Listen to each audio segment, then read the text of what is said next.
உலக மக்கள் அனைவருக்கும் அன்பான வணக்கம். அன்பு நேயர்களே, நான் உங்கள் அதர்வ வேதாச்சாரியார். நேயர்களே, இந்த பதிவில் ஒரு முக்கியமான தகவல். உலகத்தில் இருக்கக்கூடிய கடைகோடி மக்களும் கூட ஒவ்வொரு நாளும் ஒரு விஷயத்தை தெரிஞ்சுக்கிற வேண்டிய விஷயம்தான். எல்லா மனிதனும் உள்ளேயும் ஒரு ஆதங்கம், ஒரு மனவலி இருக்கும். சொல்லுவாங்க, இந்த வீடியோவின் தலைப்பே பட்ட அவமானங்கள் கொஞ்சமல்ல நெஞ்சமல்ல. நான் பட்ட கஷ்டங்கள் கொஞ்சமல்ல நெஞ்சமல்ல. நான் படாத துயரங்களே அல்ல. நான் பார்க்காத வேலைகளே அல்ல. அப்படின்னு நினைச்சு மனம் கலங்கி நிற்கக்கூடிய அத்தனை அன்பு உள்ளங்களுக்கும் இந்த ஆச்சாரியார் ஆணிவேராக, ஒரு தூண்டுகோலாக, உங்களுக்கு ஒரு புத்துணர்ச்சியை தருபவனாக இந்த பதிவிலே உங்களோடு சில விஷயங்களை பகிர்ந்து கொள்ளுகிறேன்.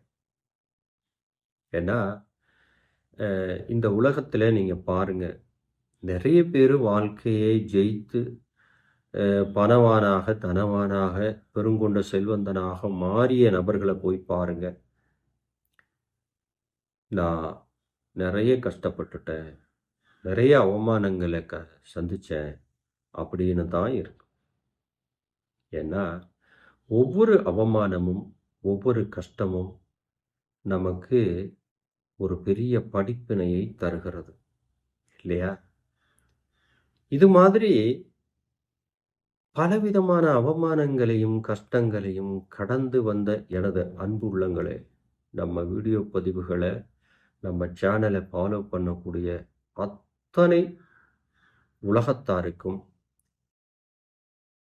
ஒரு நல்ல விஷயத்தை சொல்லுகின்றேன். ஏன்னா பட்டது போதும், நான் அலைந்தது தெரிந்ததெல்லாம் போதும், என் வாழ்க்கையில சந்தோஷம் வராதா? என்னுடைய தொழில்ல மிகப்பெரிய மாற்றம் வராதா? என்னுடைய குடும்பத்துக்குள்ள ஒரு குதூகலம் ஏற்படாதா? என் குழந்தைகளுக்கு மிகப்பெரிய ஒரு வாழ்க்கை நல்ல நிலை அமையாதா?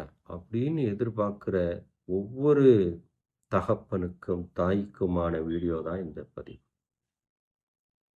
ஏன்னா நாம பட்ட கஷ்டங்கள் அப்படி இருக்கும், மனசுக்குள்ள உறுத்திக்கிட்டே இருக்கும். சின்ன வயசுல நாம பட்ட கஷ்டங்கள், போராடுகின்ற விஷயங்கள் குழந்தைகளுக்கு தெரியாது. இப்போ கணவனா இருந்தா அவன் படுற கஷ்டம் மனைவிக்கு தெரியாம பார்த்துக்குவான், குழந்தைகளுக்கு தெரியாமையே பார்த்துக்குவான். யோசிச்சு பாருங்க. இந்த பதிவை பார்க்கக்கூடிய அத்தனை நல்ல உள்ளங்கள், உங்களுக்காக நீங்க வாழ்றீங்களா, இல்ல பிறருக்காக வாழ்றீங்களா? ஓடுறது எல்லாமே ஒன்று மனைவிக்காக ஓடுவீங்க, அல்லது குழந்தைகளுக்காக ஓடுவீங்க இல்லையா? பெண்களாக இருந்தால் கணவன் குழந்தைகளுக்காக ஓடிட்டே இருப்பீங்க. உங்களுடைய சுய சந்தோஷத்தை மொத்தமாக கல்யாணம் பண்ண நாள்ல இருந்து முச்சுக்கிட்டு இருப்பீங்க. அதுல எந்த விதமான மாற்றம் இல்லை. அப்போ இவ்வளவு கஷ்டங்களையும் அவமானங்களையும் சந்திச்சு இத்தனை ஆண்டு காலம் போராடிட்டே இருக்கேன், பட்டக்கடன் தீரவே இல்லை, என் மனதில் அமைதியே இல்லை, சொல்ல முடியாத கடன்களிலே தவித்து விட்டேன் அப்படின்னு சொல்லக்கூடிய நபர்களை, நிறைய நபர்களை நான் அன்றாடு சந்திக்கிறேன். ஏன்னா இந்த விஷயங்கள், அவமானங்கள், கஷ்டங்கள், துரோகங்கள், எல்லா விஷயத்தையும் எல்லாரும் கடந்துதான், இன்க்ளூடிங் என்னை பொறுத்த வரைக்கும் எல்லாரும் சேர்ந்து அதை கடந்துதான் வர முடியும், கடக்காம வர முடியாது. அப்படி மன வலியில் இருக்கக்கூடிய அன்பு உள்ளங்களுக்கு இந்த வீடியோ பதிவு மருந்தாக அமைகிறது அப்படிங்கிறத நீங்க முழுமையா நம்பலாம். என்னோட வீடியோ பதிவுகளை தொடர்ந்து பாருங்க, கடைசி வரை பாருங்க. நான் பேசுறது கொஞ்சம் பொறுமையா இருக்கும், நிதானமா இருக்கும். அதுல ஒரு நியாயமும் கருத்தும் இருக்கும். அதே நேரத்துல சூட்சும தந்திரமும் இருக்கும். பட்டது போதும். நான் நெறைய கஷ்டப்பட்டேன். கடன்ல அவதிப்படுறேன். அப்படிங்கிறவாளுக்கு கடன் என் கழுத்தை நெரிக்கின்றது. அப்படின்னு இருக்கக்கூடிய நபர்களுக்கு ஒரு சூட்சுமத்தை சொல்றேன். கழுத்துக்கு மீறி கடன் வந்து நாம் இருப்பதா அல்லது இறந்து போவதா அப்படின்னு மனம் தடுமாறுகின்ற நபர்கள் இந்த பதிவை பார்த்ததுக்கப்புறம் நிச்சயமா அதிலிருந்து விடுபட்டுருவீங்க. உங்களுக்கு ஒரு சூட்சும தந்திர வித்தைகளை சொல்றேன். இது 4 வேதங்களுக்குள்ள இருந்து ரகசியங்கள்லாம் எடுத்து எடுத்து மறைச்சு எழுதி வச்சது தான் வேதம், பிரம்மம் 12. அப்ப அது ஒரு ரகசியமான குறிப்பேடு. அந்த குறிப்பேடுல இருந்து ஒரு தந்திர முறைய சொல்றேன். அளவுக்கு அதிகமான கடன் வெளியில தல காட்ட முடியவில்லை அப்படிங்கிறவாளுக்கு பச்சை தண்ணி தாந்திரிகம் சொல்றேன். எப்பயுமே தண்ணிய ஒரு கண்ணாடி பாத்திரத்துல வச்சுக்கிடணும். அந்த கண்ணாடி பாத்திரத்துல முழுமையா தண்ணி வச்சுக்கிடணும். கடன் கழுத்தை நெரிக்குது. கடன் கழுத்தை நெரிக்குது அப்படின்னு மனசுக்குள்ள 3 முறை சொல்லணும். சொல்லிட்டு அந்த தண்ணிய கட கட கட கடன்னு குடிச்சிடணும். என்ன சாமி தண்ணி குடிச்சா நானே கடன்ல கழுத்தை நெரிக்கிற மனது நிம்மதி இல்லாம தவிக்கிறேன். நீங்க இப்படி சொல்றீங்களே அப்படின்னு நீங்க கேட்கறது எனக்கு தெரியுது. ஒண்ண தெரிஞ்சுக்கங்க. கடன்ல அவதிப்பட்டாலும் சரி, அவமானத்தால நினைச்சு கூனி குறுகி போனாலும் சரி, உறவுகள் நம்மள உதாசீனப்படுத்தினவங்களா இருந்தாலும் சரி, இந்த தண்ணிய எந்த விஷயத்தால நீங்க பாதிக்கப்பட்டீங்களோ, அந்த விஷயத்த நீங்க சொல்லிட்டு கடகடான்னு குடிக்கணும். ஆனா எப்ப குடிக்கணும் தெரியுமா? அதுதான் டைம். இரவு 11 மணி 11 நிமிஷம். இந்த நேரத்துல தண்ணிய குடிச்சிட்டு அப்படியே தூங்கிரணும். தொடர்ந்து 1 வாரம் பண்ணுங்க. கடனுக்கான விடுதலை கிடைச்சிரும். ஒண்ணு அந்த கடனை அடைக்கக்கூடிய சோர்ஸு உங்களுக்கே தெரிய வந்துரும். அப்படி இல்லைன்னா, அந்த நெருக்கடிய குடுத்தாங்க இல்லையா? அவங்களே நேரடியா வந்து, "எப்பா, எனக்கு முக்கியமான ஒரு காரியமா நான் வெளியூர் போறேன்.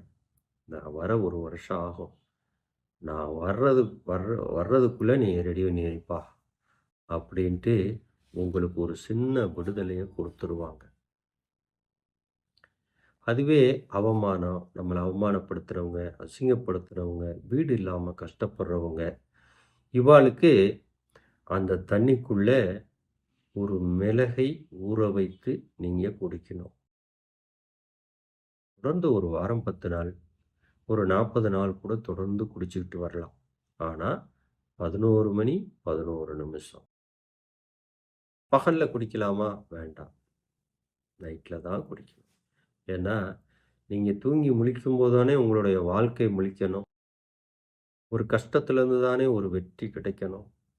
அப்படி இருக்கிறதுனால, அவமானமும், கஷ்டங்களும் பட்டாச்சா, கடன்ல அவதிப்பட்டாச்சா, அதிலிருந்து விடுபடணும்னு நினைக்கிறீங்களா? நிச்சயமா விடுபடலாம். இந்த ஆச்சாரியார் முழு நம்பிக்கையோடு சொல்லுகின்றேன். பல நபர்கள், ஏன் இன்க்ளூடிங் நானே செய்து பார்த்த உண்மை. கஷ்டப்படாத ஆளே இல்ல. ஏதாவது ஒரு விதத்துல ஒரு கஷ்டம், மனதை நெரிக்கின்ற கஷ்டம். ஆண்கள் மனதுக்குள்ளேயே போட்டு புழுங்கிட்டு இருப்பாங்க. அதிலிருந்து விடுபடணும். ஒரு நல்ல செய்திய உங்களுக்கு சொல்லணுங்கிறதுக்காக தான் சொல்றேன். சங்கடம், பண கஷ்டம், கடன் அத்தனைக்கும் தீர்வு இந்த வழிதான். பலவிதமான பல தொந்தரவுகள்ல இருந்து விடுபடுறதுக்கு மிளக சேர்த்துக்குங்க. வெறும் கடல்லேருந்து விடுபடுறதுக்கு வெறும் தண்ணியை மட்டும் குடிங்க. தொடர்ந்து இதை செய்யுங்க. அதிலேருந்து நீங்கள் நிச்சயமாக விடுபடுவீங்க. நிறைய கமெண்ட்ஸில் நீங்களே சொல்லுவீங்க. உங்கள் வாழ்க்கைக்கு இது ஒரு வழிகாட்டியாக இருக்கும். உங்கள் வலிகளுக்கு இது மருந்தாக இருக்கும் என்று இந்த நேரத்தில் கேள்வி கேட்கிறேன். அதே மாதிரி ஒவ்வொரு விஷயத்துக்கும் ஒவ்வொரு சூட்சும ரகசியங்களை சொல்லி ஏற்கனவே வீடியோ பதிவிட்டிருக்கேன். அதையும் பாருங்கள். ஒவ்வொரு ராசிக்காராலும் பார்க்கலாம். இதில் போட்டிருக்கேன் நான். திரும்பவும் முக்கியமான தாந்திரிக முறைகளை சொல்லுவேன். பயன்படுத்தி கொண்டு மன வலிகளிலிருந்து விடுபடுங்கள் என்று இந்த நேரத்தில் உங்களை கேட்டுக்கிட்டு வாழ்க்கையில் வளமோடும் மகிழ்வோடும் செல்வத்தோடும் வாழ வேண்டும் என்று இந்த நேரத்தில் இறைவனிடத்திலே உங்களுக்காக பிரார்த்தனை செய்வேன். கோடான கோடி மக்களுக்கு தொடர்ந்து நம்ம பதிவுகளை பாருங்கள். இதே மாதிரி ஒரு நல்ல தகவல் கொண்டு வரும் வரை காத்திருங்கள் அன்பு நண்பர்களே. நன்றி, வணக்கம்.